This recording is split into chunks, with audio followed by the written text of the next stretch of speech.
One of the hardest questions to answer with comics is a very basic one. Where do I begin? With so many years of continuity and so many series to choose from, having a starting point can be difficult to find. That's where this series comes in. Each week I look at all the new comics coming out, pick out ongoing series starting new arcs, notable new number ones, and trade paperbacks and graphic novels being released. And then to end it off, I look at my favorite pick, my pick of the week, the thing I'm most excited about coming out this week. So let's start things off by looking at all the new number ones coming out this week.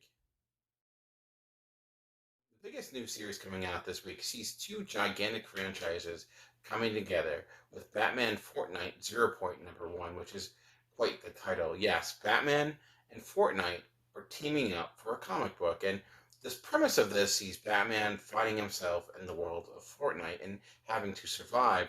To make things a little bit more complicated, he doesn't have his memories and he doesn't really know who he is, but he knows he needs to survive. He has obviously those skills that have been instilled with him due to years of training. And I do wonder about the premise in a way. If you're going to put Batman in a Fortnite comic, why not make him Batman? Why give him this amnesia? That seems a bit weird to me, but who knows? Maybe there's a reason for it. I'm not sure. I have never really played Fortnite a great deal, so I can't speak to that. I do believe there is an opportunity to get codes for the game as well if you pick up this book. So this is clearly designed to appeal to a certain audience that is not your typical Wednesday Warrior audience, which I think is a good thing. I think a comic like this makes sense. I think Marvel did something like this similar with Thor, but this is an official comic book that takes place within the Fortnite world. I don't believe it takes place in the continuity of DC. That I don't know. But if you're a big Fortnite fan and a big Batman fan, this is a big week for you. Hot off the heels of Godzilla vs. King Kong, we get Godzilla Monster and Protectors number one. So if you were loving that movie and you wanted more kaiju action, you're getting it this week. I will say this book definitely seems to be geared towards more of the YA audience. There's a lot of kids on this cover, so I would assume this is kind of geared towards kids. Like I will say, we have seen a lot of kaiju books in the last few weeks, so there's actually plenty of that maybe is not necessarily related to Godzilla. But if you do have kids and they were a big fan of Godzilla vs. King Kong or other monster action movies, this might be a good comic for them because, again, it's more appealing to that age. This is coming from creators who've worked with other licensed properties before, like Ghostbusters, so they've at least played in different universes before. So again, if you're looking for more kaiju action, if you're a huge Godzilla fan, just be warned that this is certainly one that's geared towards maybe a little younger audience than some of the other Godzilla comics like Godzilla and Hell. Women of Marvel number one is a celebration of all things women, celebrating not only Marvel characters, but Marvel creators and a cavalcade of talent coming to this book that are somewhat familiar to the world of Marvel, some very familiar, like Louise Simonson, who's an icon in the industry, and then others that maybe never even worked with Marvel before, maybe more known for things like writing for video games or other novels. And so it's a nice collection of new creators from Marvel, old creators from Marvel, and different types of characters that people have grown to love. Icons like She-Hulk, newer characters, as well as those oddball characters like Miro. So if Marvel has a pretty good track record when it comes to these different anthology series, they've done some recently with guarding like the Indigenous Voices, which was a pretty strong book. So I have faith that this one will be another good installment. Like I mentioned, I do like the mix of talent here. I do like the fact that they are reaching out to people that have paved the industry and made Marvel comics what they are, but as well as people that maybe are new to the world to kind of bring them into Marvel comics and maybe bring some people into the industry that have never really read comics before. We're kind of seeing that a lot this week with Fortnite comics and this as well. So it's a big week to try to expand the landscape of the comic book reader, which is something I think comic books need to do more often. Also coming out this week from Boom Studios is The Many Deaths of Laila Starr number one, and a big reason I'm excited for this book is the creative team, starting with writer Ram V, who is really kind of lighting up the world of comics really recently in the last few years. Last year he did the amazing comic book Blue and Green. He's also written Swamp Thing this year. His Catwoman run has been really good. Justice League Dark, I could go on. He has a pretty extensive career in the world of indie comics with like The Savage George for Vault Comics, which was a fantastic book. And this seems to be hitting similar notes to that book, where that book obviously took place many, many eons ago. This is more present day, perhaps. It seems like it could be dealing with different time periods. When you see the many deaths, you do think that you'll be traversing time, because it is also dealing with magic realism as well. So that has me excited. I think he's been a really strong writer when it comes to balancing realism as well as magic or fantasy elements, as we saw with the Savage Swords, and also currently with Swamp Thing, like being able to balance both of those. So you feel like you're getting an opportunity to experience a world outside your own, both fictional and non-fictional, because this is going to be taking place in Mumbai. So that's exciting. So, but I'm also glad that a creator like Graham V is still doing creator-owned titles or any titles like this, because sometimes you see that kind of go away because DC and Marvel like to eat up people's time. So I'm excited for this. It seems to have like a creative concept with a creative team that has had a lot of success both with smaller titles and bigger titles. So there's a lot of reasons to be excited for this. And Boom Studios has, I think, really done a good job of cultivating unique creator-owned books as well, outside of just like the licensing things. They've been one of the most consistent publishers over the last few years as well. So a lot of reasons to think that this book will be another success on their hands. What is new is old again with G.I. Joe Serpentor Uncoiled #1. And I say that because although has a #1, this is not a new series. In fact, this is a reprint of classic G.I. Joe issues number 49 and 50, which had the iconic G.I. Joe villain Serpentor first appear. So it might be somewhat weird if you're picking this up, but it seems like it's a very old comic or written in an old way and looks like an old way, because it is. It's not a new book, but we've seen this a lot recently with a lot of reprints, a lot of facsimile editions of different books. This is a little bit different, where it's not necessarily a true facsimile edition, but it is reprinting old material, but in a new package, and which may not seem like that's the case because the cover doesn't necessarily let you know that, which may be a little bit confusing. Of course, this is written by iconic G.I. Joe writer Larry Hama, and again, people have kind of looked at his work as the defining work of G.I. Joe. So if you ever wanted to read these issues and maybe you couldn't physically afford them or find them, now you're able to do so by picking this issue up. Coming from Scout Comics this week, you have Unikorn #1, and this is from their Scoot imprint. And their Scoot imprint tends to be books geared towards a younger audience. And the cool thing about this, it's only $2. But the weird thing about this is that usually with these Scoot #1s is that it's just a piece of a graphic novel, and then the rest is released in whole later. So you're not going to see necessarily a Unikorn #2. You'll have to wait until the entire graphic novel or trade comes out later. So that can be somewhat inconvenient because you're technically buying the same thing twice. But I guess in a way, it's a good way of kind of sampling something, like getting an extensive preview over a book before maybe you buy it in full price. And the idea behind this book is a young girl inherits a horse from her long lost mother. And that horse, though, seems like it might have more to it than meets the eye in a way. But maybe that horse is a bit magical, as it has a weird looking stub on its head. So she goes off on this journey to discover more about this horse, and in the meantime, learning more about the mother that she lost. So definitely see a lot of similar vibes to other child stories we've seen with kids losing their parents and then trying to discover them in unique and more magical ways. But again, just be warned that you won't see a Unikorn #2 most likely. But if you do like it, you want to just get something to see. Maybe if your kid will enjoy this book, because again, these are geared towards a younger audience. It's a good way to check it out, and then maybe when the trade comes out, going in full force. Funny calling this a #1 because we've had a lot of Valkyrie series already. Like this is Legacy number 15, and it's a #1 again, which is kind of funny. Like I don't really care about the numbers necessarily, but I bring that only up because if you're picking us up, know that this does tie into a lot of past series. Like there was recently a Valkyries miniseries for King and Black with this lead into that. So it may not be super welcoming to new readers because it's probably going to have some expectations that you did read at least or know part of that story. Ultimately, just know that there are new Valkyries, and one of the biggest ones is Jane Foster.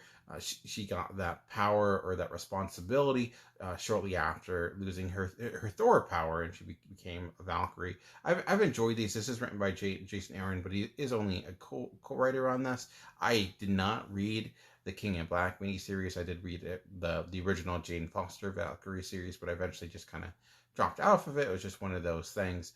So I don't know if I'll personally be picking this up, but if you're a huge fan of Jane Foster, you want more Valkyries in your life, if you did like that miniseries that was from King of Black, no, it is coming back, but now it's its own thing. It's not tied to any other miniseries or events, at least of right now. I'm sure it'll tie to an event eventually, as all things do. But again, this is a new number one coming out this Wednesday. Now that we talked about new number ones, let's shift over to talk about ongoing series starting new arcs. So we ended a new number ones talking about a Jason Aaron book, and we'll continue with another Jason Aaron book with Avengers number 45. And I'll just say that the King of Black timing when it comes to Marvel doesn't make a lot of sense to me personally. The King of Black event was technically over, but we're still getting miniseries out of it, as this is the first installment of the Avengers tie-in to King of Black. So all the Phoenix stuff is finally done and over with, at least for now, and now we're shifting focus into this King of Black story that focuses a lot on Blade. And it kind of makes sense because in the last issue of King of Black, there was a mention of Blade and him fighting vampires, and I'm like, when did that happen? And I guess that's when this happened. It's happening now. So if you saw that and you're like, confused by it and you wanted more of that story, now you're getting the opportunity to check this out. So again, this is tied to King of Black, so it is a new arc of an old story that has ended, which is a little bit weird. But if you're a person who's reading everything King of Black, you can just know that you're not done yet, because we're getting a new miniseries, at least more tie-ins coming out until this arc is over.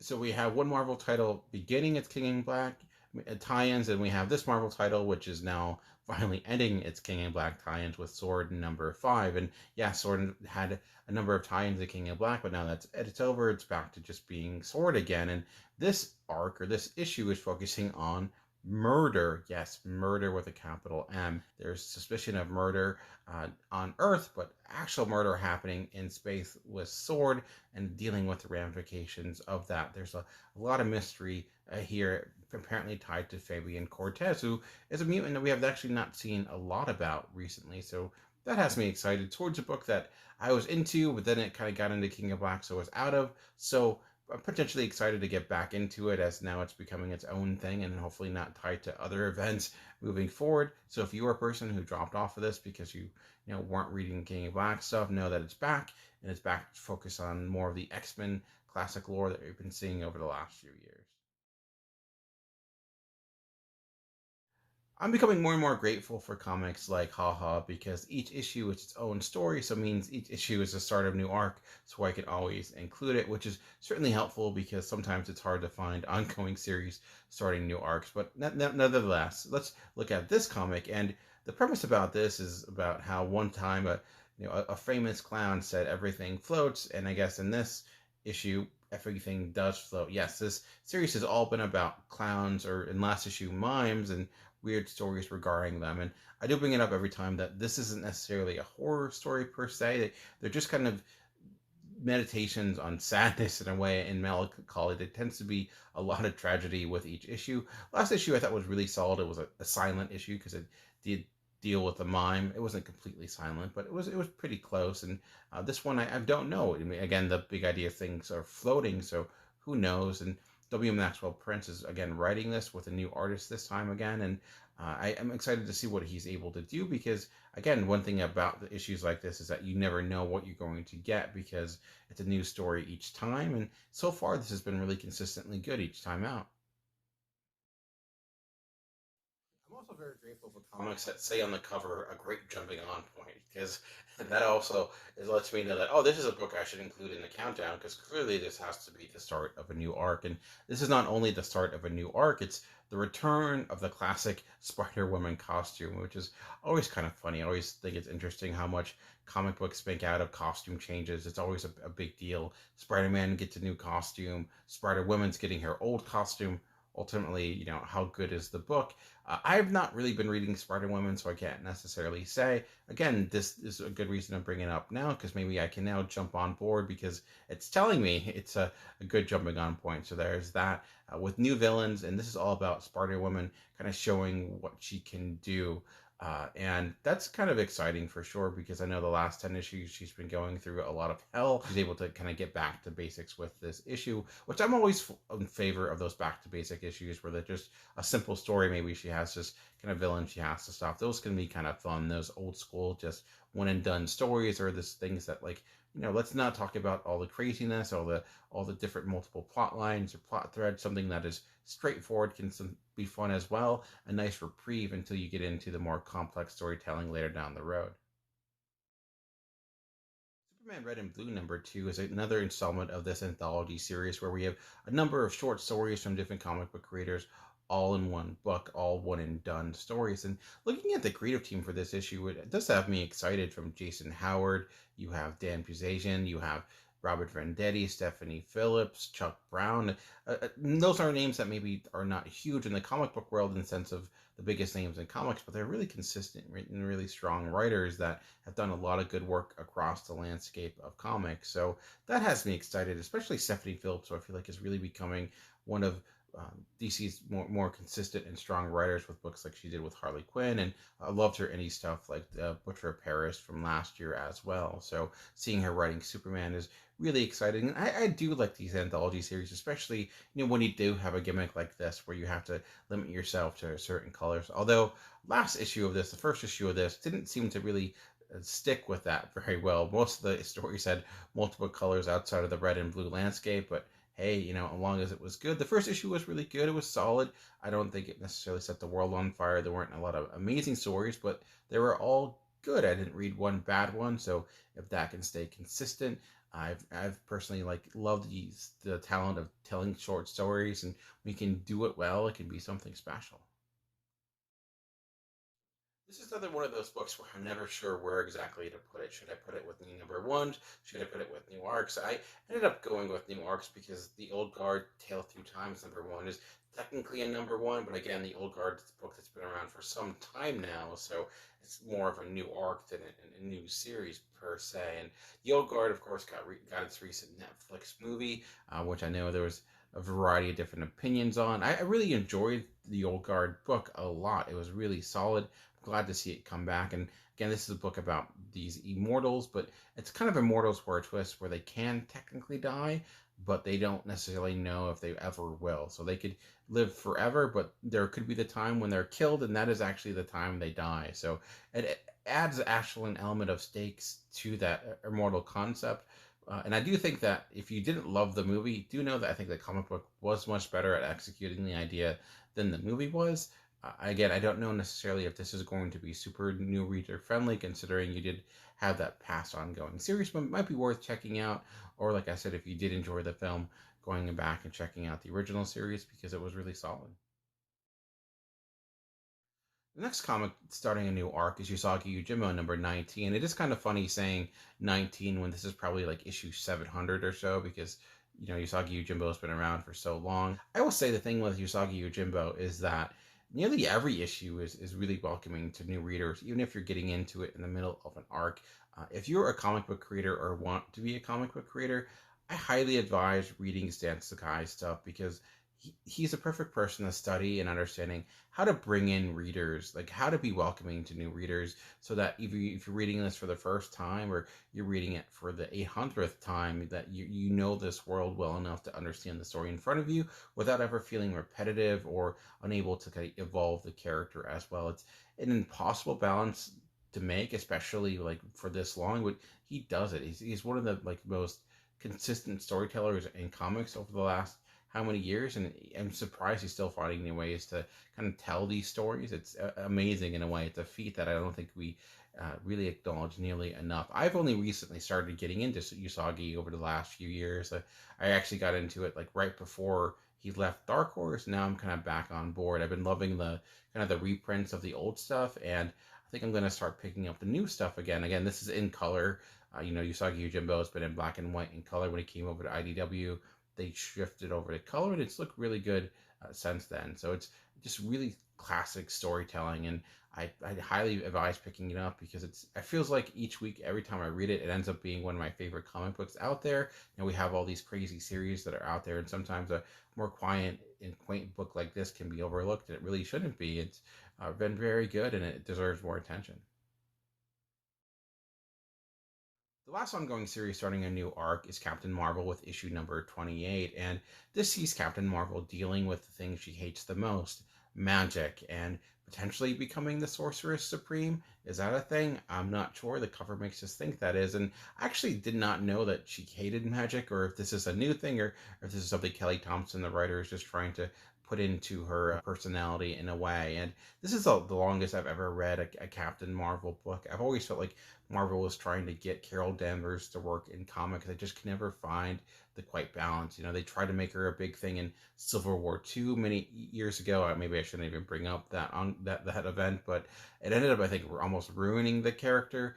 But Kelly Thompson's run, I think, has been really, really good and worth checking out. So even this is a good opportunity to kind of jump on board. You know, the last few issues she was dealing with other dimensions and how it dealt with that was actually quite clever. And again, now we're dealing with magic, and that's, I think, something she's desperately needed, like something to kind of define who she is in the Marvel universe. And this is a run that's done that as best as any of I personally read.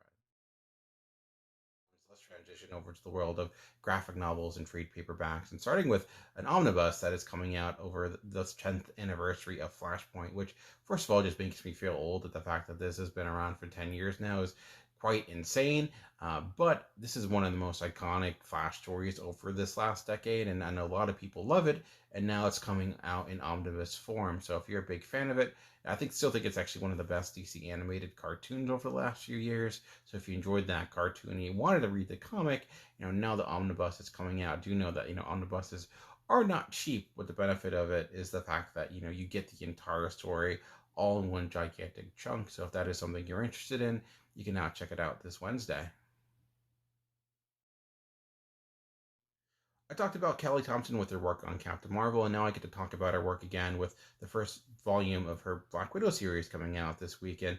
Although, Kelly Thompson wrote it, I do think the art is the star of that show, though, because it is one of the best looking Marvel books over the last few years. The action sequences in that alone are a feast for the eyes. Just so well choreographed, original. It's a beautiful looking book with a great concept as well, where you have like Black Widow in this almost Twilight Zone situation where she's found herself with a family.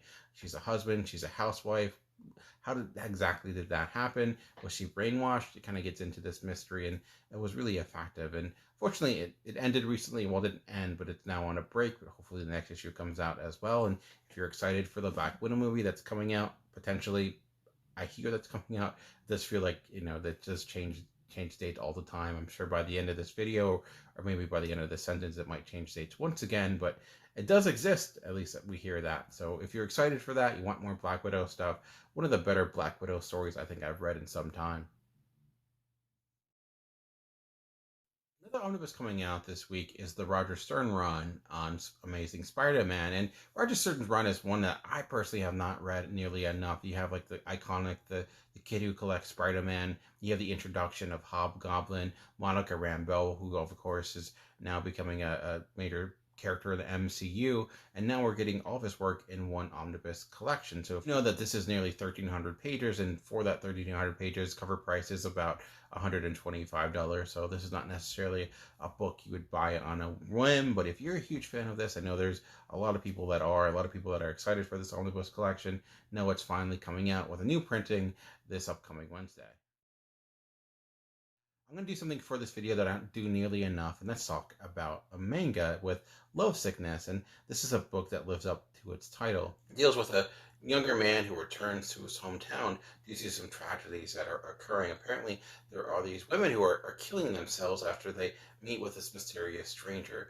Apparently, they fall in love with him, but unfortunately, that love is not acquainted, and then tragedy occurs, and he's going to hunt this man down. But of course, he has his own secrets as well. As the cover indicates, this is a horror tale. This is an author that is a comic book creator that's well known for his horror titles. Apparently, again, I'm speaking this out of ignorance because I'm not super familiar with his work, but based upon the description, it is very much a horror book. So if you do like horror manga, this may be another comic you want to check out this Wednesday. The last trade paperback I'm going to talk about this week is Batman Creature of the Night, which is written by Kurt Busiek and drawn by John Paul Leon. And when this came out in issues, I absolutely loved it. And this is kind of in the same vein of the book that Kurt Busiek did, Superman Identity, where it's dealing with a real world person that has Superman existing as a comic book character who also kind of has a very similar name to Clark Kent. He eventually kind of gets Superman powers, and you have the meshing of this world and comic book world. It's just a really good take and meditation on the character of Superman, and that's that same idea, but with Batman, as this deals with a kid named Bruce Wainwright, who also has his parents killed as well. So he's dealing with that tragedy, and he also moves into a world with a butler. And it's different though in the sense of this is not him just becoming Batman. It deals with more of a mystical sense of it as well, where there is this bat creature that is going out seeking vengeance on criminals in his world. And it's hard to necessarily explain, but again, I think it definitely dealing with tragedy, dealing with death, dealing with the idea of Batman, but in a very clever and great way. Kurt Busiek, I think, is one of the best pure comic book storytellers, especially when it comes to superheroes. He's written some of the best comic book superhero stuff of all time, is Marvel's, for example, Astro City. And I don't know if that would go to his best level, but it is a really, really strong book. I would highly advise checking out. There were some complications because there was like a major delay before the last issue, so I'm excited to kind of getting it in one complete package, and I've not reread it in quite a while. So if you've missed this, because I know a lot of people did, so if you're a huge Batman fan and you want to see a take on the character that's a bit different, that looks phenomenal, it looks great as well, I don't think you'll be disappointed. All right, now that I talked about ongoing series starting new arcs, I talked about new number ones, and I talked about trade paperbacks and graphic novels, it's time to get to the thing I'm most excited about, my pick of the week. So when it came up to my pick of the week this week, it was really hard to choose. Batman Creature of the Night was actually super close to being my pick of the week, but the only reason I didn't go with it was because I have read it before, so it was a little harder to anticipate knowing I know what I'm getting compared to Way of X #1, which is a book I haven't read before, so I don't know how good it's going to be. That little bit of the unknown does, I think, amp up my anticipation just a bit. The reason I'm excited for this, well, I'm a huge X-Men fan. I got into the world of comics because of the X-Men, and anytime we throw Nightcrawler into a book, especially if he's a main focus, I'm excited, but I'm also really excited because of the comic creators a part of this. One being Simon Spurrier, who's obviously a very accomplished writer. He also wrote my favorite book last year, which was his run on Hellblazer.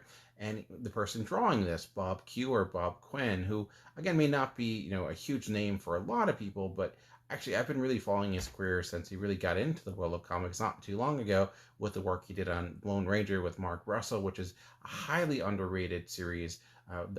People talk about Mark Russell's work, it's often the Flintstones, which is well deserved, but his run on the Lone Ranger was really, really good, and a big reason for that is Bob Q, who was doing phenomenal work for a person that wasn't really in the world of comics. That first series was really good, and he also followed it up working on things like Red Sonja. He's also been working with Marvel. He did Captain America stuff.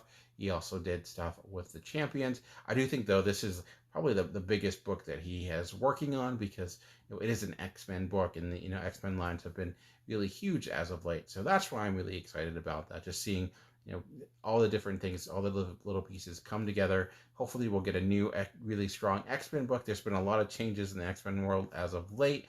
Some of the books have been good, some haven't been okay, but ultimately they've all been kind of exciting, at least evolving the X-Men in a new way. So we'll see how it goes.